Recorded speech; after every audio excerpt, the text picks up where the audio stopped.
Hello and welcome to the second. Bonjour et bienvenue à le deuxième épisode de cette série de webinaires pour examiner donc les traumatismes et les pratiques dans les soins. Je m'appelle Carol Van Cloud. Je suis donc l'une de vos animatrices. Alors, avant de commencer, il y a des outils qui vont faciliter en fait la pleine participation de tous ceux qui se sont joints à l'appel aujourd'hui. Nous sommes donc très contents de pouvoir proposer cette séance dans 3 langues, ainsi que l'interprétation simultanée ou l'interprétation en langage des signes. Si vous souhaitez entendre la voix de notre interprète francophone, eh bien, veuillez sélectionner français dans le menu d'interprétation en bas de votre écran. Veuillez accéder au menu options de visualisation en haut des diapositives pour sélectionner les diapositives dans la langue de votre choix. En plus de tout cela, eh bien, il y a l'interprétation en langue des signes qui est disponible en américain, American Sign Language, ainsi qu'en langue des signes québécoise. Chacune de ces langues est également accessible à partir du bouton interprétation de votre menu Zoom. Cette séance est donc une séance d'apprentissage ainsi que de réflexion. Veuillez noter aussi qu'il y a des soutiens qui vont être disponibles en français et en anglais pour débriefer sur le contenu discuté, ainsi que pour soutenir justement notre bien-être. Un conseiller est aussi disponible pendant toute la séance et même pendant 3 heures après la séance au numéro suivant. 1-888-829-5815. Et ce numéro a été aussi ajouté au chat, au clavardage, et vous pouvez donc le contacter à n'importe quel moment pendant la séance. En cas de forte demande pour ce service, eh bien, il est possible qu'on vous demande de bien vouloir laisser un message vocal et on vous rappellera ensuite à partir de numéros privés. Alors, vous allez noter aussi que la boîte de dialogue a été paramétrée pour vous permettre à tous les participants de discuter avec nos panélistes, mais pas entre vous. Nous vous assurons donc que vos commentaires et vos réflexions sont les bienvenus à tout moment pendant cet événement d'aujourd'hui. Notre équipe aussi travaille en coulisses afin de s'assurer que les messages clés seront partagés avec l'ensemble du public. Donc, nous avons un panel incroyable d'intervenants aujourd'hui et nous n'avons cependant pas réservé de temps pour discuter de vos questions en direct aujourd'hui, mais vos questions et commentaires seront rassemblés ensuite et les réponses seront partagées après cet événement. Et veuillez noter aussi que cette séance est enregistrée et que cet enregistrement sera disponible par courrier électronique ainsi que sur le site web du CEH pendant les jours qui suivront la séance. Alors, aujourd'hui, nous sommes donc rassemblés aujourd'hui pour apprendre ensemble. Nous avons 325 participants et nous avons donc réservé 7 heures et nous espérons que vous allez pouvoir partager pendant cet échange virtuel sur l'apprentissage, sur l'équité, la diversité et l'inclusion. Alors, si vous ne l'avez pas encore fait, veuillez répondre à la question du sondage qui apparaît à l'écran et cliquez sur « Soumettre » pour pouvoir envoyer la réponse. Je reconnais que nous sommes tous réunis virtuellement aujourd'hui à partir d'une variété d'endroits à travers le pays.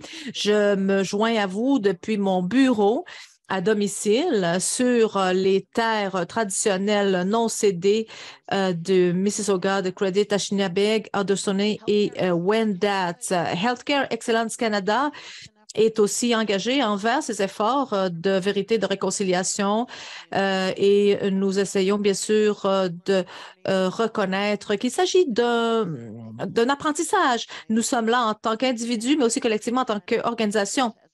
J'offre cette reconnaissance de territoire comme étant un acte de réconciliation et je réfléchis au privilège aussi que j'ai de vivre et de travailler sur ce territoire. Et là est le résultat de nombreux sacrifices aussi. Veuillez prendre un moment maintenant pour réfléchir aussi au territoire d'où vous nous rejoignez. Si vous ne connaissez pas le territoire sur lequel vous vous trouvez et l'histoire qui l'a construit et précédé, eh bien, nous avons fourni le lien vers Native Land Digital dans le clavardage. Alors, avant de céder la parole à Denise, en fait, c'est quelqu'un qui a travaillé étroitement avec nous chez Healthcare Excellence Canada et ensemble, nous avons co-présidé donc cet échange. Alors, il s'agit de Denise qui est donc conseiller au sein de nombreux comités à travers Santé Canada. Elle a participé aussi à de nombreux programmes de formation. Elle est aussi directrice santé autochtone pour l'Autorité de la santé en Ontario. Alors maintenant que nous nous préparons pour ce webinaire d'aujourd'hui et au fur et à mesure que je me préparais moi aussi, je réfléchissais à tout cela. Comment est-ce qu'on va pouvoir obtenir des informations? Et ça va être intéressant parce qu'on va entendre parler des panélistes qui ont vécu cette expérience et voient à quoi ressemble en fait la gestion du traumatisme et à quel point c'est important pour nous, Canadiens, pour comprendre le traumatisme et ce que cela veut dire pour qu'on puisse créer un endroit de sûreté dans le cadre des soins. Pour ceux d'entre vous qui n'avaient pas participé à cette séance, nous allons partager le lien dans le clavardage que vous allez pouvoir donc consulter plus tard. Et je suis très enthousiaste par rapport à la séance d'aujourd'hui. Je connais nos panélistes. Marika aussi va pouvoir partager ses connaissances avec nous. Et sur ce, je vais maintenant passer la parole à Denise pour qu'on puisse commencer. Merci, Caroline. Merci aussi pour la reconnaissance du territoire parce que c'est important. Cette pratique a maintenant été adoptée partout à travers le pays et ça m'aide à ne pas me sentir invisible. Merci d'avoir pris le temps de faire cela. J'ai le plaisir d'être au sein de ce comité qui nous a aidés avec Healthcare Excellence Canada et je suis donc co-présidente avec aussi Kurt Fancott et cela va nous permettre de présenter diverses perspectives au niveau du système de santé canadien et aussi des conseils provinciaux. Le groupe consultatif a fourni des conseils, a développé aussi cette série d'apprentissage au début de l'année dernière et on a examiné aussi les biais inconscients, les stéréotypes inconscients qu'on a. Et comme l'a dit Carol, plus récemment, on a travaillé donc au niveau de la pratique éclairée dans le domaine des traumatismes. Et j'aimerais aussi remercier, bien sûr, les membres du groupe consultatif pour leurs conseils qui ont influencé aussi le nombre d'options d'interprétation que nous avons avec ce processus de consultation que nous soutenons, bien sûr. Alors maintenant, j'ai le plaisir de vous présenter les intervenants d'aujourd'hui. Beverly Pomeroy est une chercheuse queer. C'est une spécialiste primée de l'engagement des patients et du public. C'est une colonisatrice aussi non invitée sur les territoires partagés traditionnels, ancestraux et non cédés du territoire Snoqualmie, mais également connue sous le nom de l'île Gabriola en Colombie-Britannique. Bev s'intéresse particulièrement à la justice, l'équité, à la diversité et à l'inclusion. Elle a co-développé aussi un programme de pratique éclairée par les traumatismes et la résilience pour la recherche et l'évaluation, une approche aussi de recherche qui est axée sur le patient, basée sur les forces. C'est une combinaison unique de formation, d'expérience professionnelle et d'expérience vécue.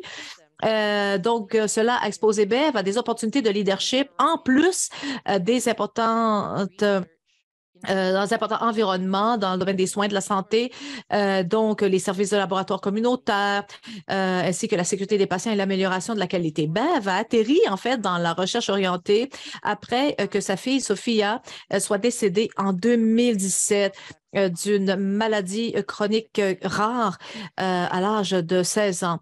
Elle siège au conseil d'administration du conseil Safety Quality sur patients, Oversight Advisory, et aussi de l'Alliance et l'Association canadienne pour les services et les politiques de santé.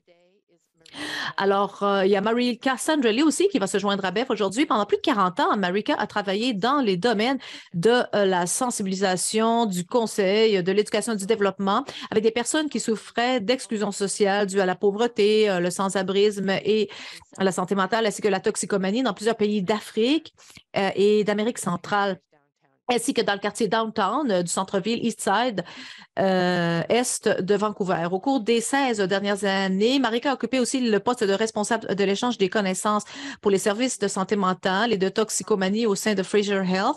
Elle dirige là l'initiative Trauma et Resiliency Informed Practice, en français, pratique fondée sur les traumatismes et la résilience de la région.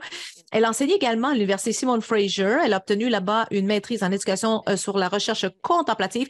Elle est très attachée aux pratiques éducatives humaines. Marika est certifiée aussi en méditation de pleine conscience. Elle est spécialiste aussi de l'intégration assistée par le chien. Elle vit en tant que colon blanc invité sur les territoires traditionnels partagés non cédés des Premières Nations Kwantlen et Cathy, également connu sous le nom Colonial Mission en Colombie-Britannique, avec son partenaire et ses 3 chiens. Tous se consacrent à l'expansion des soutiens éthiques assistés par les animaux pour l'apprentissage, l'inclusion sociale, le confort et la guérison. Alors voilà, je vous passe la parole donc, Bev et Marika. Merci pour ces gentilles réflexions, pour avoir partagé aussi toutes ces informations et la reconnaissance territoriale notamment. Et j'aimerais aussi adresser un énorme merci à la grande équipe qui travaille en coulisses, ceux qui travaillent dans le territoire qui est connu sous le nom colonial de la rivière Fraser. Ce programme sur le traumatisme et la résilience qu'on appelle TRIP a été développé dans cette région. Je vais vous demander maintenant la prochaine diapo. Fraser Health a en fait une force de travail autour de 45 000 effectifs qui servent 1,9 million de personnes dans 20 communautés diversifiées, 32 Premières Nations et dans 6 communautés non cédées. Plus de 90 des réfugiés qui s'installent en Colombie-Britannique vivent dans la région de Fraser. Prochaine diapo, s'il vous plaît. Alors, il n'est pas surprenant que nous faisons tous face à des taux élevés d'anxiété et c'est le cas au niveau des effectifs dans le domaine de la santé partout à travers le Canada et pas seulement en Colombie-Britannique. Et en fait, il y a une infirmière dans les salles d'urgence qui a participé à ce programme TRIP, ce programme Traumatisme et résilience pratique éclairée. Et en fait, il y a un lien entre le traumatisme, le stress sur le lieu de travail et des comportements stigmatisants. Donc, dans ces mots, et je vais lire en fait ce qu'elle m'a dit, elle disait, je partais de mon corps de travail à tous les jours en me sentant en colère, frustrée, souvent envers les patients qui refusaient de s'aider eux-mêmes et qui accusaient les autres de tous leurs problèmes. Ensuite, la honte et la culpabilité aussi me submergeaient particulièrement. Il y avait des jours où j'étais un petit peu méchante ou pas très sympathique envers quelqu'un et je me remettais en question. Je me demandais si j'étais suffisamment bonne pour faire ce travail. Mais en fait, il ne m'est pas passé à l'esprit que c'était une réponse que j'apportais et c'était dû à la détresse. Et j'ai toujours pensé en fait, j'ai toujours pensé que c'était quelque chose qui n'était pas correct chez moi ou pire encore, que c'était la faute des patients. Maintenant, je sens que j'ai les outils en main pour pouvoir ajuster tout cela. Merci de votre participation aujourd'hui. Je suis très reconnaissante de pouvoir être ici dans la région au niveau Colombie-Britannique. Et voilà, donc je suis très reconnaissante de pouvoir être ici avec vous aujourd'hui. Alors, lorsqu'on parle des systèmes qui sont organisés par le traumatisme et le travail qu'on fait dans le cadre de TRIP, c'est-à-dire traumatisme et résilience pratique éclairée, on a vu que les services qui sont fournis par des personnes qui, à un certain moment donné, sont soumis au stress dans leur propre vie, en plus du stress qu'ils ressentent sur leur lieu de travail. Et ces environnements sont des environnements qui sont soumis au stress. Donc, juste pour établir un état des lieux, c'est important de comprendre que nous avons des systèmes qui s'organisent autour de traumatisme. Et on a pu voir qu'il y a en fait ces systèmes qui s'organisent autour du traumatisme. Donc, tout comme les vies des gens sont exposées au traumatisme et souvent, ce sont des populations qui sont mal desservies et c'est eux qui organisent leur vie ou en tout cas dont la vie s'organise autour d'événements traumatisants et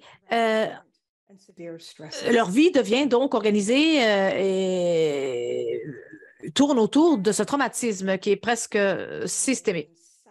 Alors, il y a des réseaux de communication qui sont parfois traumatisés, qui sont parfois sacrifiés. Et on a vu que, à titre d'exemple, s'est rendu compte que l'effet de stress chronique sur les services sociaux faisait en sorte que les niveaux de stress du personnel soignant sont parfois parallèles ou même au même niveau que le niveau de stress ou de traumatisme qui est celui de leurs patients, des patients qu'ils sont en train de soigner. Alors, on réfléchit à la manière dont on peut soutenir le système vis-à-vis des populations qui sont difficiles à atteindre. On doit reconnaître que la réalité actuelle est la suivante. L'impact que cela a eu sur la population auprès de laquelle on est impliqué. On s'est rendu compte que le traumatisme aussi avait un impact aussi au niveau des soignants et particulièrement, cela était particulièrement vrai pendant le COVID-19. Si on ne se penche pas sur ces traumatismes, on risque de créer des environnements ou des relations où les gens vont se sentir encore plus traumatisés. Cela va poser des obstacles au travail. C'est important d'incorporer le fait que le traumatisme fait partie de notre pratique et d'adopter donc une approche qui soit adaptée. Et donc, les communautés auprès desquelles nous travaillons, eh bien, on peut voir que c'est important que les patients puissent avoir confiance au fait que leurs besoins en termes de sécurité et de soins seront respectés. Il y a la stigmatisation, la discrimination aussi qui peuvent affecter les soins et il y a le stress aussi professionnel. Tout cela est interrelié. Prochaine diapo, s'il vous plaît. Merci. Alors, juste pour revenir sur ce qui a été partagé jusqu'à maintenant.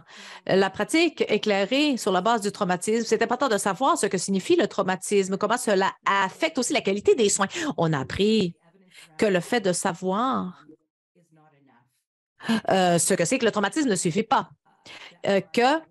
il y a des gens qui travaillent dans des contextes de stress, dans des environnements stressants, ne peuvent pas être réceptifs vis-à-vis de l'apprentissage et qu'on devrait également envisager la manière dont on pourrait soutenir des changements au niveau pratique dans un système où il y a un traumatisme. Et le programme TRIP examine justement tout cela. Alors aujourd'hui, nous allons commencer avec nos définitions de travail, c'est-à-dire qu'est-ce que la résilience, qu'est-ce que le traumatisme et aussi comment peut-on mettre en œuvre cette pratique éclairée basée sur le traumatisme et la résilience, comment est-ce que cela est développé, cette pratique. Nous allons partager bien sûr des histoires, des exemples et nous allons ensuite tirer les leçons pour s'assurer qu'il y aura des projets pour l'avenir aussi. Tout d'abord, ce qu'on ne propose pas ou ce qu'on ne suggère pas, c'est qu'on dise à quelqu'un, vous faites quelque chose de pas correct.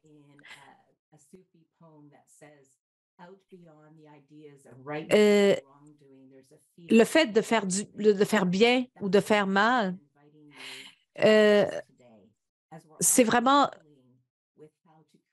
ce n'est pas la manière d'avancer. On ne dit pas que vous devez faire plus.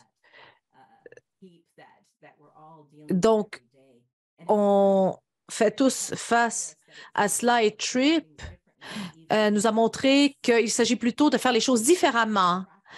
On ne dit pas non plus que le fait de mettre en œuvre ce programme TRIP va garantir un résultat qui sera toujours idéal et que les choses seront automatiquement mieux. C'est une bataille que l'on mène. On ne dit pas non plus que TRIP est la meilleure manière.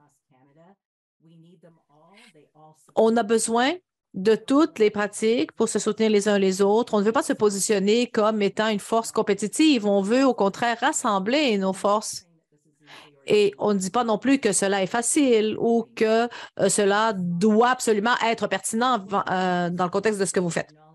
Ce qu'on propose ou ce qu'on reconnaît, c'est qu'il y a beaucoup de parties de notre travail qui n'est peut-être pas très bien compris par les gens.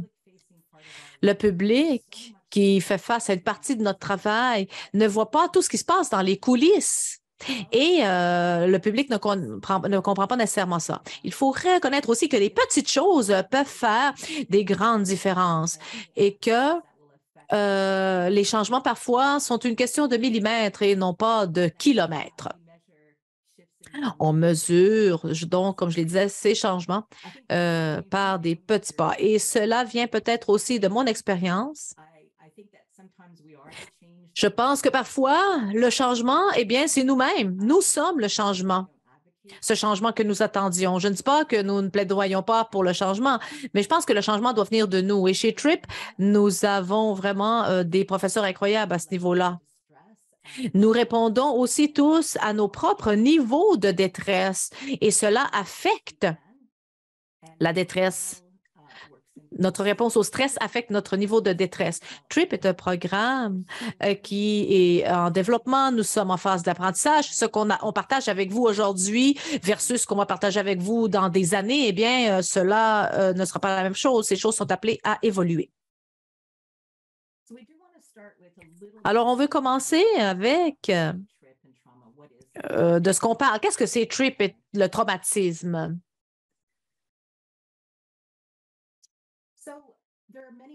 Alors, il y a beaucoup de définitions de ce que c'est que le traumatisme. Alors, pour le programme TRIP, ces 3 définitions ont été retenues parce qu'ils contribuent donc à ce programme. La première, en 2003, lorsque Covington a partagé le fait que le traumatisme est un événement ainsi qu'une réponse particulière à cet événement. Et la réponse, ça peut être une crainte, une peur submergente, un sentiment d'impuissance, d'horreur. Jusqu'à ce moment-là, on se concentrait toujours sur l'événement. Si vous étiez victime, par exemple, de la guerre, d'une attaque, on se focalisait sur l'événement, mais on a appris que ce n'est pas l'événement en soi seulement, mais aussi l'expérience ou la réponse à cette expérience qui entre en ligne de compte.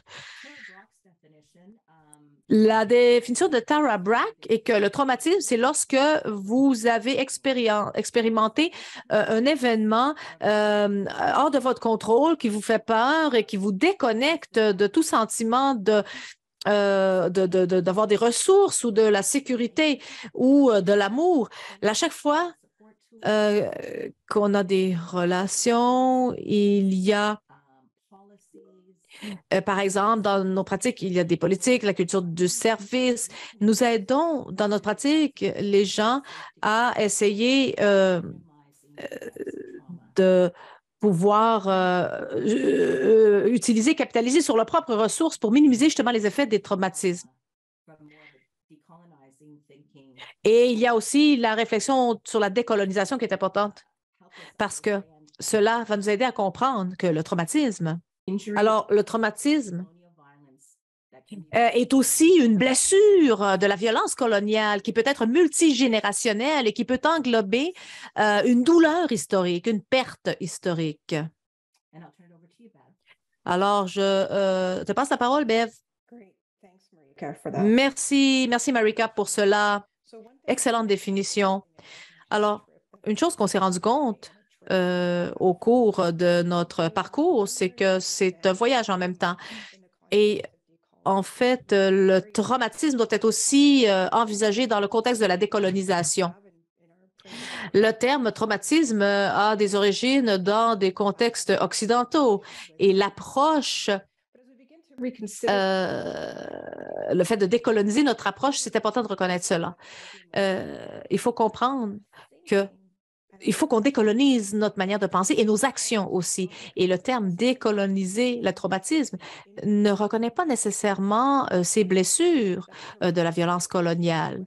Le terme traumatisme, comme je l'ai dit, a ses origines dans les contextes occidentaux et ne place pas nécessairement la responsabilité au niveau de la colonisation. Il y a aussi une étude qui a été publiée en Colombie-Britannique et qui discute justement la violence structurelle et comment est-ce qu'on a normalisé cette souffrance sociale dans ce contexte. Donc, maintenant que nous pensons à ce parcours, il faut être conscient de la manière dont nous pouvons décoloniser aussi notre réflexion. Prochaine diapo. Alors, sur cette note, la plupart des gens qui adoptent cette pratique TRIP, eh bien, adoptent 6 principes pour justement activer la résilience. Toute cette pratique a évolué au fil des ans, particulièrement. On peut voir que cela a évolué et on est passé de 4 à 6 principes que nous considérons. Lorsque vous pensez à cela, il faut tenir compte de ces éléments pour votre programme, votre service. Il s'agit ici d'un soutien. Quels sont donc ces 6 principes? Le premier, c'est la conscience du traumatisme. Et l'idée aussi de la diversité, à quoi ça ressemble, des opportunités pour la collaboration, le choix, la connexion, à quoi ça ressemble dans nos systèmes de soins et aussi de penser à des compétences qui sont basées sur les forces, l'autonomisation aussi. Et ensuite, j'ajouterais aussi qu'il y a la reconnaissance de l'interaction au niveau de la race, la culture, les croyances, l'histoire. Il y a une intersection au niveau par exemple, de ces différents éléments, comme je l'ai dit tout à l'heure, la race, la culture, les croyances, l'histoire, la capacité, la classe, l'âge, le genre aussi avec le traumatisme, mais aussi une implication significative des personnes qui ont des expériences vécues. Oui, merci, merci pour cela. Alors,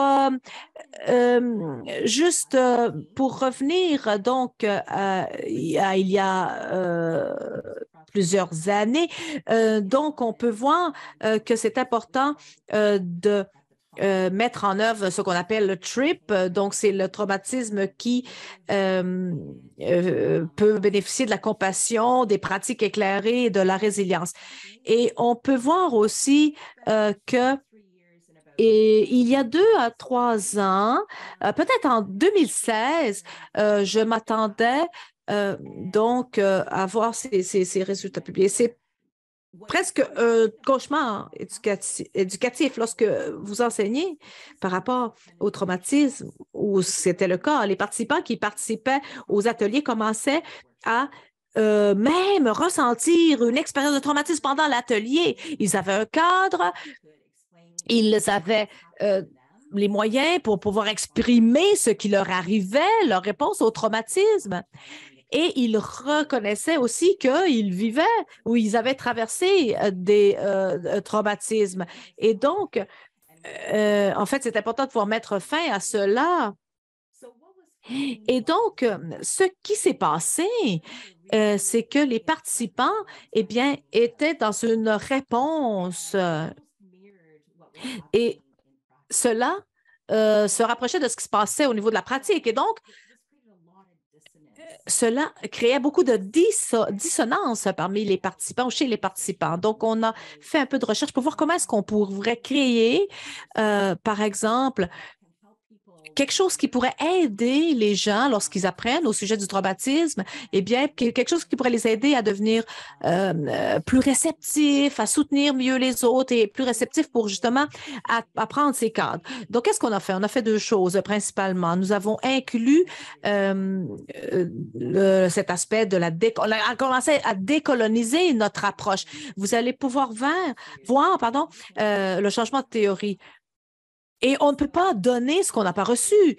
Et ça commence par le premier élément. Plus vous pouvez pratiquer cela, plus vous allez montrer cela, plus vous allez pouvoir être conscient et avoir de la compassion envers vous-même, plus vous allez être capable de le pratiquer vis-à-vis des autres, vous allez avoir de la compassion vis-à-vis des autres. Et c'est cela qui permet donc d'avoir de la satisfaction au niveau donc de la compassion.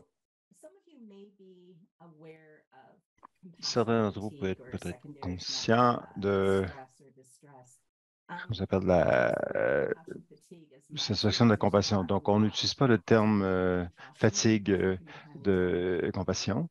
Ça peut être régénératif, mais la satisfaction de la compassion n'est pas quelque chose dont on parle. Et ce que c'est les sentiments positifs ou des cadres explicatifs que nous vivons, qu'on ressent lorsqu'on se sent connecté à notre travail, on se sent compétent, on a des relations de travail positives et on a cette conviction que notre travail a un sens et qu'on change les choses. La majorité des gens entrent dans les soins de santé parce qu'ils veulent éliminer la souffrance, ils veulent aider les gens, ils veulent faire une différence, quoi. Alors, c'est presque lorsqu'on est dans cette zone où, quand les choses vont très bien, on rentre à la maison et on peut identifier quelque chose qu'on a fait, qui a fait toute la différence. Donc, vous vivez donc la satisfaction de la compassion. Ça peut être mesuré. On apprend davantage que les gens qui ressentent des niveaux élevés de satisfaction de compassion sont moins aptes à souffrir d'un burn-out, de souffrir les effets du traumatisme sur le lieu de travail et ne retraumatiseront pas les gens qu'ils aident. Prochaine diapo. Alors, ça nous donne un peu la fondation et l'historique de la manifestation de TRIP et le concept qui a informé ce programme. Et nous allons partager ce que nous apprenons et quelques histoires de changement. Donc, une chose au sujet du TRIP, c'est que nous apprenons davantage, de plus en plus, que ça peut initier le changement à différents niveaux. Donc, on peut commencer au niveau personnel, les gens qui participent dans des ateliers, des rencontres, des centres de dialogue, et les équipes peuvent se rencontrer. On a mis en œuvre un programme TRIP sur Teams qui peut inspirer un changement de culture, des changements d'organisation, des changements politiques, différentes formes politiques, des outils de soutien à prise de décision. Ça peut changer des ententes de service entre les agences et effecter un changement dans les conditions sociopolitiques, même avoir l'effet de décoloniser notre façon de penser et de se comporter dans le travail. Alors, je vais commencer avec certains des changements individuels et d'équipe que nous avons vus. Donc, on est très fortunés d'avoir établi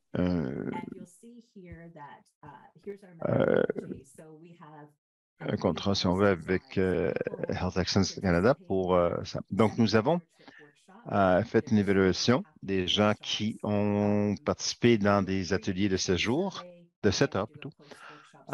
On a un atelier, un sondage avant atelier et un autre après. Et certains des outils que l'on utilise dans cette évaluation, c'est Pathos, donc qui est une échelle de stigmatisation sur les opioïdes. Donc, nous avons une échelle de résilience, une échelle de compassion pour soi-même et des questions de réflexion ouvertes. Prochaine diapo. Alors, voici l'échantillon parce que je partager certaines des planifications. Donc, on a 79 participants qui travaillent dans les soins de santé, environ, il y a des médecins et des infirmières qui travaillent dans 9 hôpitaux. Nous avons 139 personnes, ou plutôt de personnel, qui travaillent dans les sections de résidence maternité, de bébés, enfants et jeunes. Donc, prochaine diapo. Donc, vous allez voir ici, voici 4 mesures que nous avons mesurées avant et après. Donc, le bleu, les barres bleues sont les cotes avant. Et vous verrez que pour l'évaluation, la cote de 2,7, on peut voir qu'après l'atelier, donc après l'atelier de 7 heures, que les cotes de réduction ont diminué. Ce qui est intéressant, ils ont continué à diminuer 3 mois après. On a participé dans le programme TRIP. On peut voir que ça lie avec une hausse dans la résilience dans le côté inférieur gauche. Et les échelles continuent à augmenter, ainsi que les cotes de compassion, autocompassion et d'autres cotes ont diminué aussi. Alors, c'est une évaluation assez significative, pas seulement avec le suivi sur 3 mois. Donc, prochaine diapo. Alors, sur niveau organisationnel, je voulais partager avec vous la différence lorsqu'on complète nos dossiers. Donc, ça, c'est un document, c'est le dossier d'un client, d'un professionnel de service. Donc, il venait juste de rencontrer quelqu'un qui était admis dans l'unité psychiatrique. Il l'a rencontré pendant quelques minutes et il inscrit ses impressions cliniques dans notre système d'information. Alors, il dit, telle personne est un homme qui a des antécédents de toxicomanie et de troubles de l'humeur causés par la toxicomanie. Il a une personnalité antisociale et il manipule le système en se faisant admettre à répétition et en refusant de faire quoi que ce soit pour régler ses problèmes de toxicomanie. Son évaluation globale actuelle fonctionnement est de 71 sur 80. Donc, si on était fournisseur de services et on commençait son corps de travail, on lisait ceci sur cette personne, on ne l'a jamais rencontré et on ne fait que lire ce document. Quelle serait notre impression au sujet de cette personne? Est-ce qu'on dirait, ah oui, bon, instantanément, oui, on a une impression négative. Oui, ce jugement, peut-être même que cette personne n'est pas prêt à faire quoi que ce soit, donc il n'y a rien à faire, quoi. Donc, vraiment, cette impression réduit. Donc, ça réduit, si on veut, l'espace pour l'amélioration et ça crée un jugement négatif. Donc, ce fournisseur de services qui a participé dans notre programme TRIP, si on passe à la prochaine diapo, il est allé faire une mise à jour de ses impressions. Il n'est pas retourné voir le client, il a simplement modifié son libellé, si on veut. Donc, même situation, des mots très différents.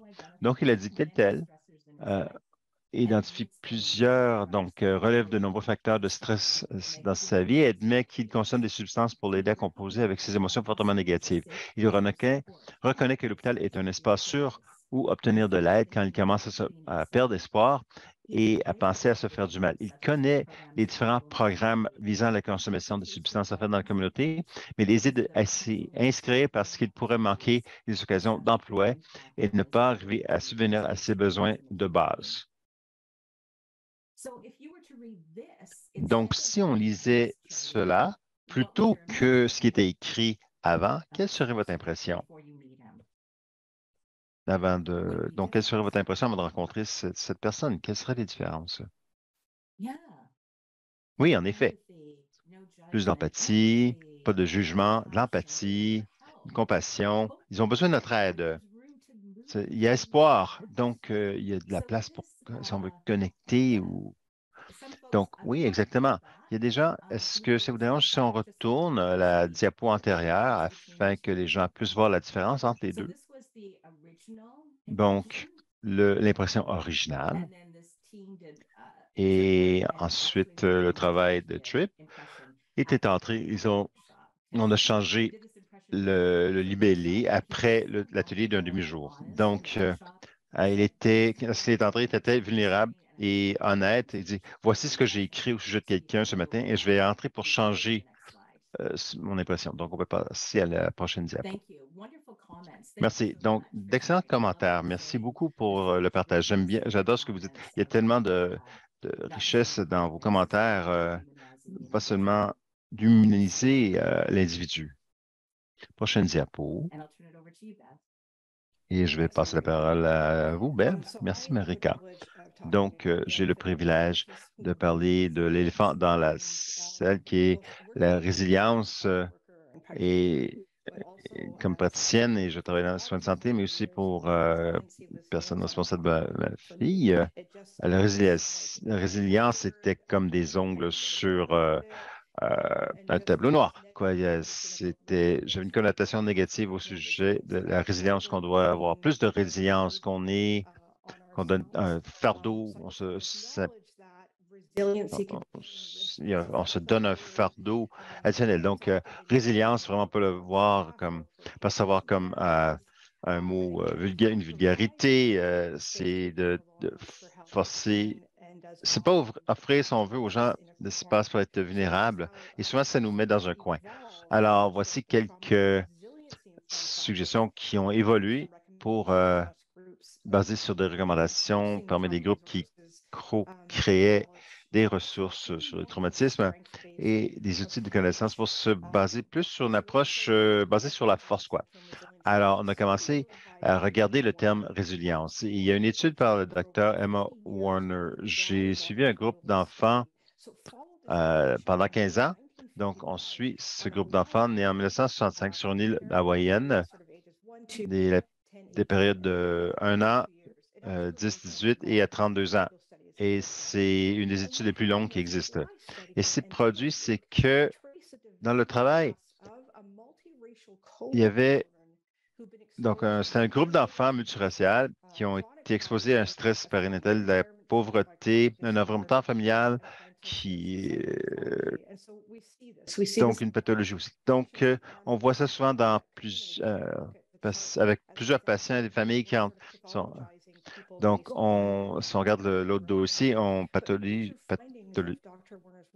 établit une pathologie selon l'environnement des gens. Donc, il y avait ces noyaux de processus protecteurs qui permettaient à bon nombre de ces individus au risque élevé de devenir des adultes plus compétents et que malgré tous les facteurs de risque, un tiers de ce groupe n'a pas seulement survécu, mais ils ont eu une croissance, si on veut, dans leur vie. Et elle a déterminé que le tout revenait à 3 facteurs protecteurs. Et Dr. Joe Brown a établi ce terme de l'activation de la résilience. Donc, on peut activer, offrir cette option aux gens qui travaillent dans le secteur. Ces 3 facteurs protecteurs sont donc une connexion bienveillante, occasion de contribuer et éclaircissement des attentes. Et comme défendresse de ma fille, quelqu'un qui travaille dans le système, ça a résonné avec moi. J'étais toujours curieuse de nos expériences et ça a résonné, si on veut. Et j'ai commencé à considérer comment on active la résilience dans nos partenariats, que ce soit au point de soins, la recherche orientée sur le patient. Donc, ce que j'ai commencé à faire, c'est d'activer cet outil dans le monde de recherche. Et il y a une équipe avec laquelle je travaillais. C'était des soins à long terme. C'était même au début de la COVID, tel qu'on la connaissait. Et donc des résidences, ça incluait des familles. Et essentiellement, c'était de créer une équipe de recherche avec des familles et des résidents qui ont été affectés par la COVID et des travailleurs de première ligne. Donc, vous pouvez imaginer ces groupes qui s'allient avec des chercheurs qui voulaient les aider. Et on voulait vraiment voir comment on pouvait le faire de façon importante et significative, mais pas seulement pour activer le traumatisme ou activer certaines des expériences qu'ils ont vécues, qui étaient. Donc, qu'est-ce que ça veut dire quand on dit on veut activer l'outil de résilience dans la recherche? Donc,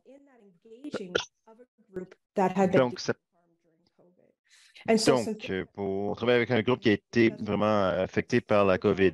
Et ça peut sembler que ça n'a pas été très difficile, mais si on ne pense pas au cadre pour activer cette résilience, je ne pense pas qu'on aurait pu réussir. L'âge moyen du groupe était de 75 ans et plus, donc on envoie un portefeuille avec tous des documents et avec un facilitateur pour capturer leur pensée en temps réel sur Zoom. Donc, voici donc les limitations. Voici ce que vous allez à quoi vous attendre lors d'une rencontre. Qu'est-ce qu'on peut influencer dans la recherche? Donc, être très clair sur les attentes et offrir des occasions de contribuer pour les gens qui travaillent dans le système soins à long terme. Le Wi-Fi est terrible dans ces édifices, donc il y a eu des résidents qui appelaient les chercheurs et ils étaient sur audio seulement pendant les rencontres. Donc, encore une fois, ça semble très simple, mais il faut le considérer. Quels sont les outils que nous avons pour activer la résilience dans nos partenariats avec peut-être des groupes qui ont été affectés par le niveau de soins qu'on leur offrait. Donc, je m'en sers à répétition, donc connexion bienveillante, occasion de contribuer, éclaircissement des attentes, donc activer la résilience et mettre les principes en action par le biais de cette méthodologie. Prochaine diapo, s'il vous plaît. Et voici notre façon que nous mettons TRIP en pratique et que les mots ont du pouvoir. Donc, TRIP a influencé la façon qu'on s'engage avec les gens avec leur expérience de vie. Et le langage, l'importance du langage est très important. On en a parlé un peu lorsqu'on parlait sur les notes sur les patients. Donc, les mots qu'on utilise pour identifier les individus peut former, si on veut, les perceptions. Le langage est intégral à l'équité et l'intégration. Et les mots qu'on utilise ont le potentiel d'opprimer davantage les patients qui entrent. Lorsque le langage ne représente mal, les gens ils sont mal compris. Et c'est donc l'objectif de notre travail, alors que des mauvaises donc souvent, ça peut exacerber les problèmes. Et le langage peut faire que l'oppression soit cachée. On ne sait pas toujours que le langage qu'on utilise est opprimant. Donc, des mots peuvent impliquer qu'il y a des façons normales d'exister et qui impliquent des façons d'être à l'extérieur de cette notion de normalité ne valent pas la peine. Donc, le langage qui est inclusif et spécifique a un rôle important à jouer et de meilleure compréhension des différences, des inégalités, et particulièrement avec les populations qui ont très peu de ressources. Donc, dans le guide de langue, ici, on a changé. Donc, on peut voir la différence des fois. Donc, la différence entre changer l'expression difficile à atteindre à des populations qu'on contacte rarement change la notion. Lorsqu'on commence à engager avec des jeunes adultes, avoir un langage qui reflète des termes génériques, si on veut, sur le genre, nous aide. Donc, dans d'autres secteurs, on a retiré les mots non conformes. Donc, une partie, essentiellement, il faut se souvenir que les mots sont importants. Je vous encourage à faire une visite de votre site. Regardez les politiques, si on veut, sur les mots, le langage utilisé. Marika et moi, on fait beaucoup de travail de consultation et de coaching en mettant TRIP en pratique par le biais de langage, des procédures et de normes. Et encore une fois, nous avons ces listes continues, si on veut, des listes que nous découvrons continuellement suite à nos partenariats.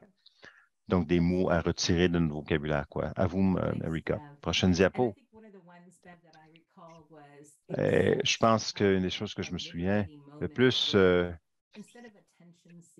c'était un moment important, plutôt que dire que la personne cherche l'attention, c'est cherche plutôt des connexions. Donc, lorsqu'on parlait de quelqu'un qui cherchait des connexions, de voir les émotions qui en ressortaient et tellement de possibilités. Et je me souviens d'avoir dit, c'est exactement ce que je cherche. Je cherche quelqu'un avec qui connecter, avec qui partager. Et ce changement, ce glissement, si on veut, a ouvert tout un spectre, si on veut, de possibilités. Donc, d'excellents exemples. Une autre chose qu'on aimerait partager avec vous, c'est comment TRIP inspire le changement dans différentes organisations, même dans des espaces physiques. On a un projet qui s'appelle Wealth in Spaces dans Fraser Health. Donc, on a établi un partenariat avec des patients, des clients, des familles et des aidants naturels pour apprendre comment on peut créer des espaces accueillants et sécuritaires. Et une partie de ça, c'était simplement de changer les panneaux, les signaux, les indicateurs.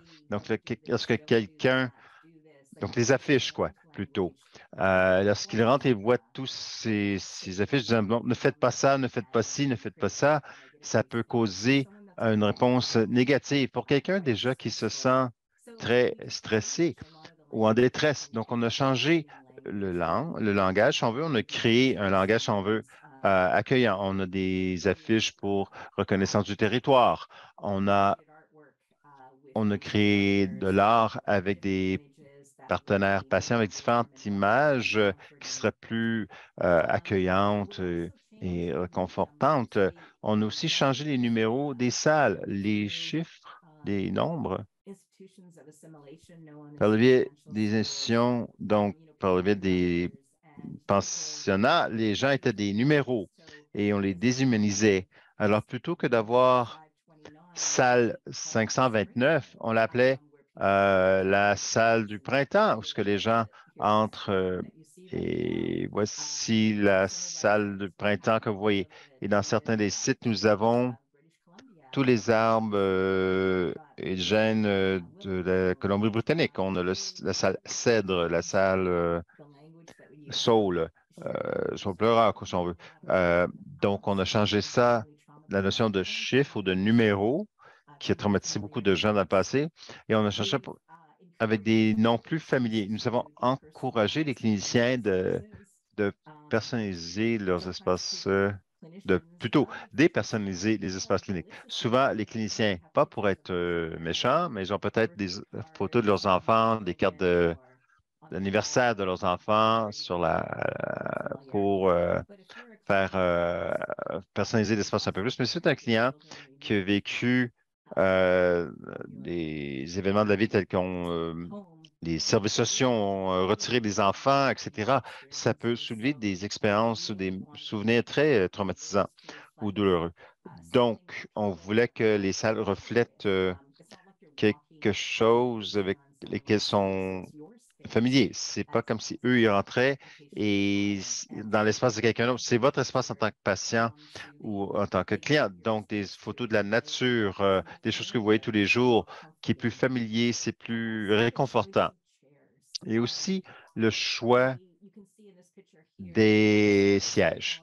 On peut voir ici, il y a des sièges avec des accoudoirs ou sans, parce que ce qu'on apprend des gens que nous desservons, c'est que souvent, avoir ce choix est critique.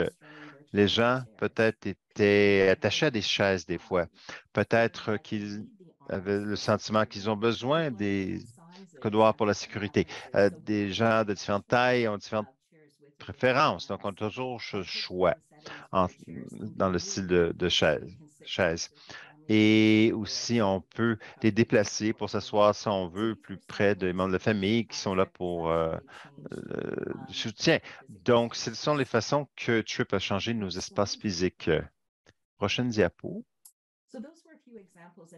Donc, c'était quelques exemples. Et Bev et moi, nous avons mentionné que nous révisons les outils de soutien clinique, les politiques, le langage. Alors, nous avons d'autres exemples, mais je voulais partager davantage avant la fin de la direction que nous allons prendre, que nous prenons. Donc, prochaine diapo. Donc, actuellement, nous avons un programme de base et nous travaillons à décoloniser les programmes. Donc, nous avons un contenu, si on veut, conifère ou continu. Donc, des modules pour des groupes particuliers ou des endroits particuliers. Donc, il y a un module qui viendra sur l'engagement des patients. On travaille avec la GRC locale et il y a un groupe, donc il y a un programme pour les services police et l'autre pour les soins à long terme. Nous avons un programme de développement des facilitateurs ou animateurs. Donc, pour être animateur, ça veut pas dire que vous devez animer des ateliers de travail. On peut animer les outils de soutien de révision clinique. On peut être quelqu'un qui est animateur des rencontres de groupe, qui est animateur au centre de dialogue. Donc, l'animation, il y a une quinzaine de rôles, si on veut, que vous pouvez assumer. Et nous avons un programme de développement qui soutient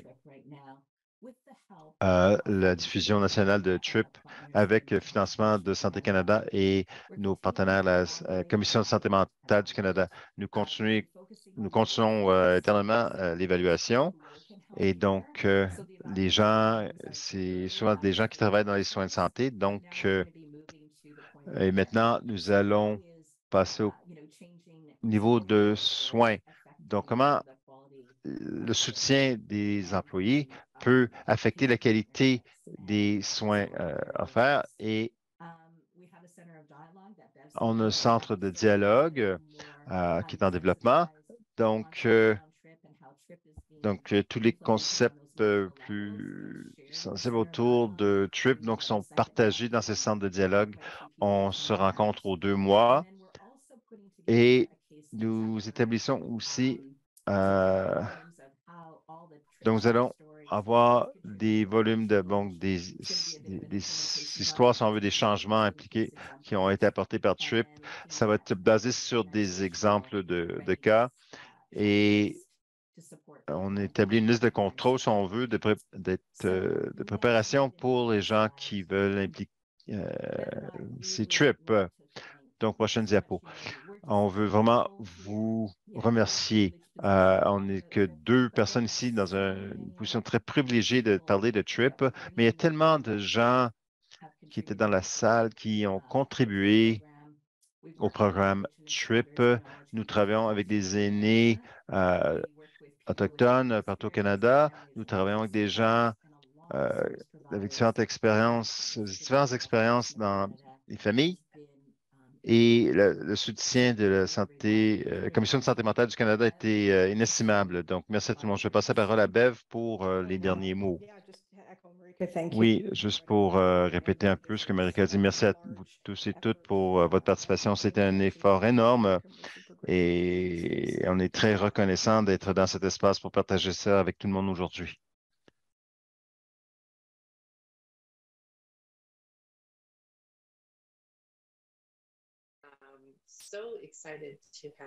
Tellement ravi d'avoir entendu la description de TRIP et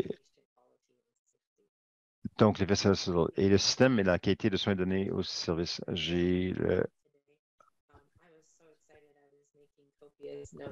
Donc,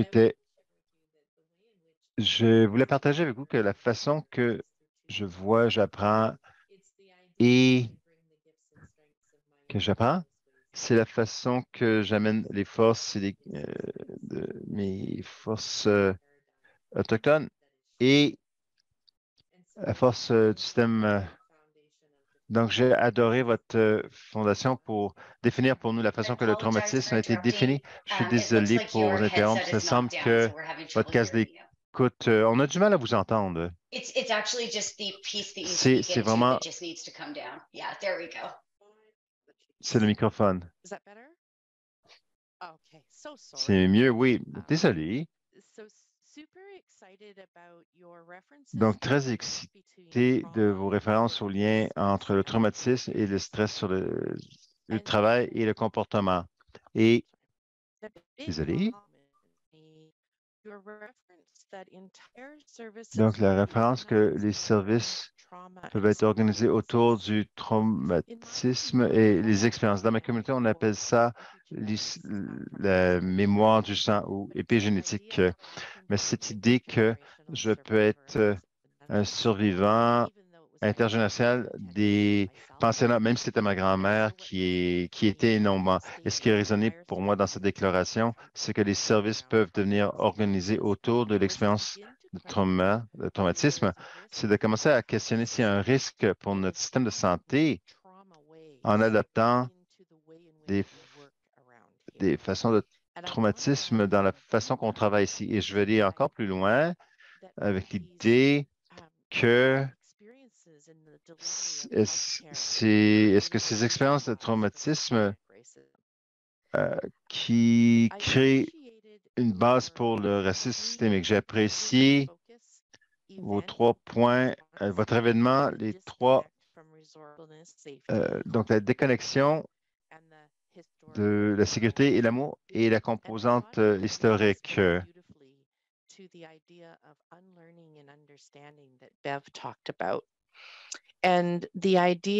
Et donc, l'idée, Marika, que vous avez partagée, c'est que parfois, on se concentre sur l'individu et il y a du traumatisme parce que moi, j'ai travaillé aussi pendant ma carrière dans le domaine de la santé mentale et des addictions.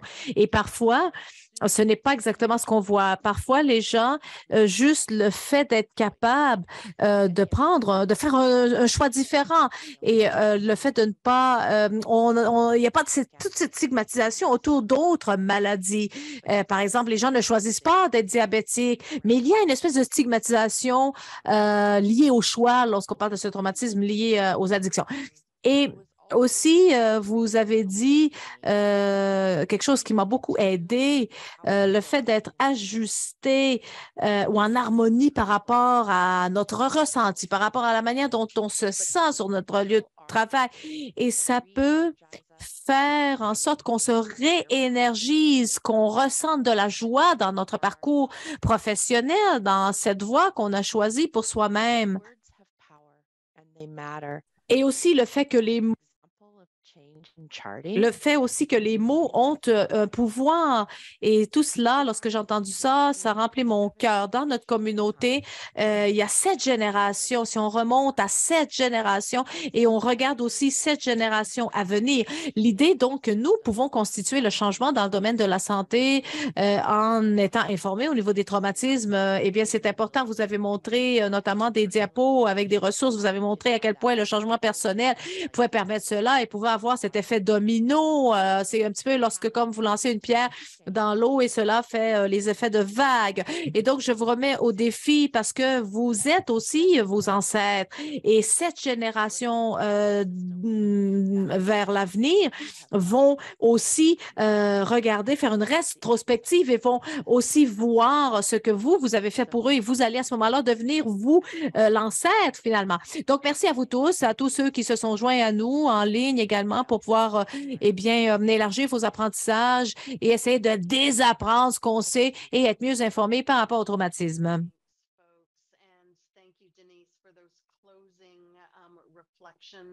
Il y a eu cette réflexion qu'on a entendue. Merci à Bev, merci à Marika. D'après ce que j'ai vu aussi, les retours qu'on a eus dans le clavardage, eh bien, tout cela, ce sont des choses, tout ce qui a été dit, ce sont des choses avec lesquelles nos participants s'identifient. Alors, je sais qu'on a dépassé, on a débordé le temps, mais je voulais juste profiter de ces derniers instants pour remercier toutes les personnes dans les coulisses, toutes les équipes, les interprètes aussi, qui travaillent très dur pour justement pouvoir nous permettre d'avoir une expérience agréable à ce niveau-là.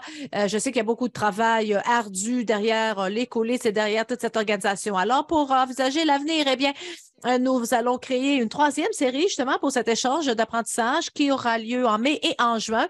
Et nous allons continuer à construire sur ces sessions passées pour faire avancer nos apprentissages. En particulier, nous allons bien sûr faire une rétrospective vers notre première séance. Comment est-ce qu'on peut mettre en œuvre ce cadre?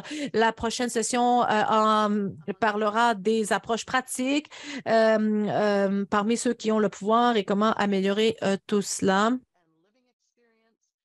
Et les expériences vécues visant l'action collective. La qualité, l'équité, ces séances vont utiliser des études de cas issues de tout le pays, que ce soit au sein donc du système de la santé ou des organisations de la santé. Donc, surveillez les informations par rapport à ces événements à venir. Inscrivez-vous. On vous demande aussi, en guise de conclusion, de bien vouloir répondre à un sondage qui va apparaître à l'écran. Et encore une fois, un grand merci à tous pour vous être rassemblés, réunis pour cette séance d'apprentissage. Merci.